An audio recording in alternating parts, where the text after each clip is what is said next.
Do you know what? This thing is quicker than a crackhead chasing a buy one get one free deal.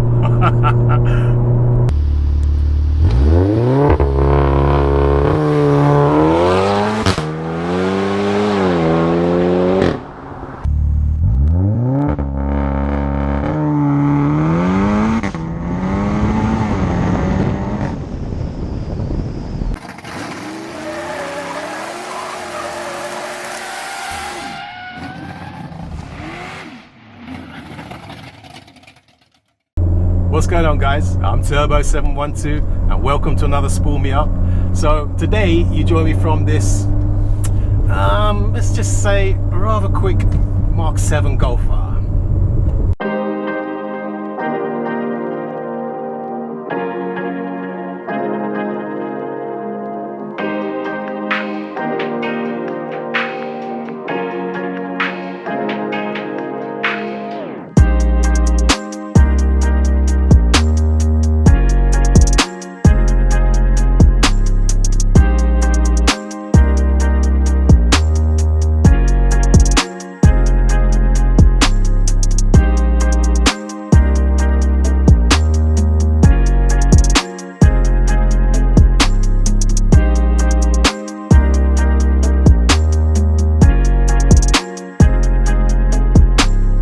Anyway, this is a Mark 7 Golfer.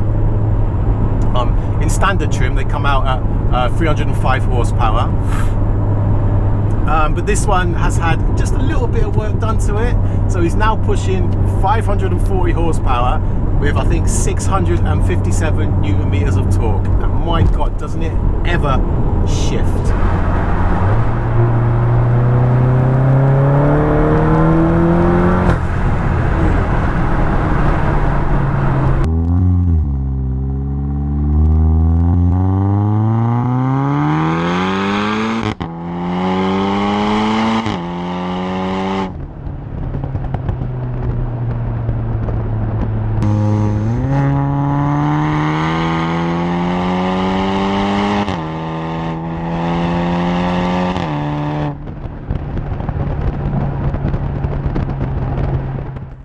Okay then, guys, so then I thought that we need to do a walk around on this car because there's quite a bit going on the outside as well as there is on the inside. So what we're going to do, if we start at the front here, you can see we have got a TRC front splitter.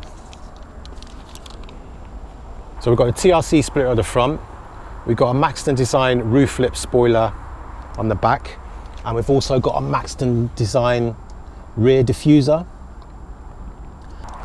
So braking wise, I'm pushing out 540 horsepower with 657 Newton meters of torque. You need decent brakes on this. So we've got brakes, 8-pot brakes from an Audi R8. And they're running with Carbotech XP10 pads. We've got a 2-part semi-floating discs with custom carriers. And on the rear, it's just standard caliper on the rear, but it's got uprated discs. And I know you're looking at the wheels, and at first when I saw these wheels, I mean not the wheels so much, but at first when I saw the colour of these wheels, I wasn't too sure about it. But you know what, they really set the car off nice. It's a candy apple red, and he's running, they're called Ispiri wheels, and then 19-inch. And as you can see, the wheels are wrapped in Michelin, they're PS4S's, and they've got the Cup 2 technology, so they're as good for the road as they are for the track. So if we have a quick look in the engine bay, we have got a full Remus 3-inch turbo back exhaust with a decat, and it's got 4-inch tips on the exit. As you can see, we've got a Forge Motorsport carbon intake, got a Forge Motorsport intercooler as well. He's running with RS7 spark plugs, and he's got a VIS Motorsport uprated fuel pump. So yeah, we've got uprated engine mounts, as you can see in there, and we've also got uprated transmission mounts, which is Revo ones. Suspension wise, we've got ultra racing front strut brace, which you can't really quite see in there. It's covered by that cover. And also there's an Ultra Racing rear brace in the exhaust channel. We're running with full Bilstein adjustable B16 coilovers. Basically, that is what's going on in the engine bay.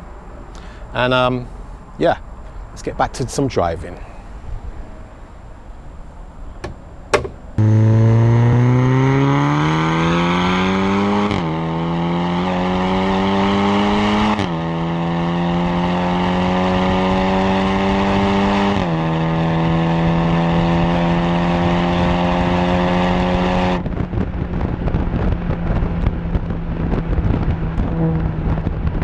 So if we get down to like the bare essentials, the nitty gritty, the bread and butter, the meat and veg of this car, not a lot has actually been changed. Yes, we've got the obligatory breathing mods. We've got a beautiful Forge Motorsport carbon intake, and also we've got Forge Motorsport intercoolers.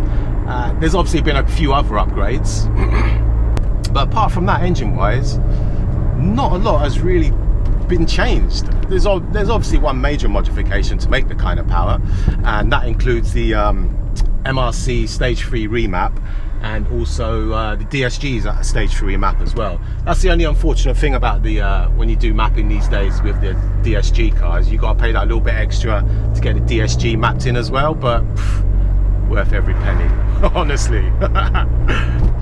For this car to be running 2-litre 4-cylinder engine, to be running 657 Newton meters of torque and 540 horsepower, it's quite mind-blowing, considering the fact that the car has still got standard internals, standard conrod, standard pistons. Yeah, just goes to show you like what kind of strength levels this TSI engine is at now. So those of you that doubt the power of this car, check out my Facebook page. I'm going to have the dynograph put up on there, so then you can see for your own eyes the kind of power this thing is making. And for those of you that are familiar with the VAG platform, you would have heard of David Lee. His Golf R ran over 700 Newton meters of torque and around 640 or 50 horsepower before that engine went pop, and that was on standard internals. So that just goes to show you that this TSI unit is one strong unit, man. Jesus Christ.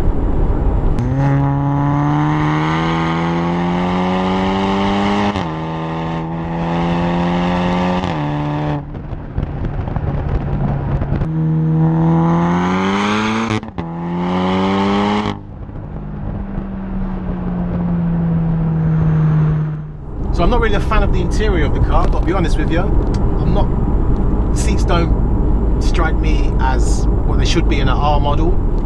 I love the infotainment system. I like the screen there because you can have your performance gauges on the screen as well. And also I like the fact that it's got 200 miles an hour on the speedo. I think they knew what this engine is capable of, hence 200 miles an hour. So what do you guys think about this as a daily driver? I mean, in its guise now as a 540 horsepower car, because the owner drives this car, it's his daily driver. He can still pull back 27 miles per gallon if he wants to, and also if he wants to, I got something right on my arse now, which you could probably see. We can just drop a couple of gears and see you later.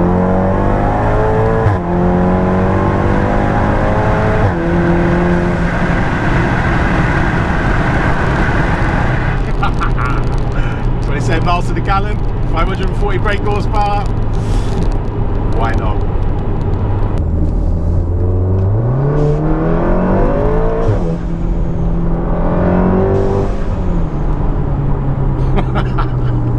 Oh my god. You know, if somebody was to say to me, Warren, how was your experience in the Golf R? Do you know what? There's only two words that I can use to describe this car, and that is savage. That's it.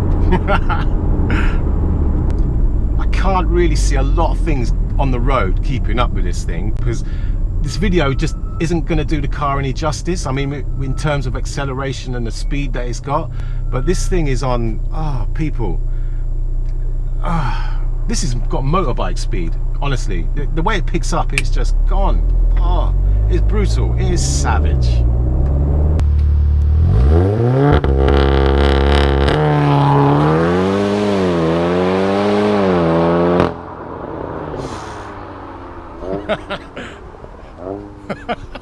That's nuts, man, that's crazy. And I know you want to see that go again, don't you? All right, here we go, once more.